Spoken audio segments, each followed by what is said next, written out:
နတ်တွေကိုအုံသီးငပြောသီးကြည့်မယ်မဆွဲနဲ့သူတို့မစားဘူးအမျှဝေပေးရတယ်ကိုလုံးတဲ့ကုသိုလ်ကောင်းမှုကိုအမျှဝေမေတ္တာပို့တယ်အမျှဝေတယ်ဆိုလို့ရှိရင်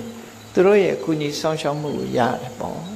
မြတ်စွာဘုရားကိုယ်တိုင်ကဟောတာတာတန်ဒက္ခိဏမာဓိတိအဲ့ဒီနတ်တွေကိုအမျှပေးဝေရတယ်တဲ့အမျှပေးဝေလို့ရှိရင်နတ်တွေကကျေးဇူးတင်ပြီးတော့မိခင်ဖခင်ကသားသမီးကိုစောင့်ရှောက်တယ်လို့နတ်တွေကစောင့်ရှောက်တတ်တယ်ဒါပေမဲ့လို့အိမ်မက်ပေးပြီးစောင့်ရှောက်တာမဟုတ်ဘူးအစဉ်ပြေအောင်ခုလို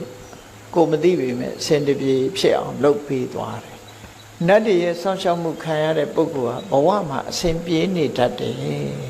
ဒါကြောင့်မလို့နတ်တွေကိုမြတ်တမ်းပေးဝေရတယ်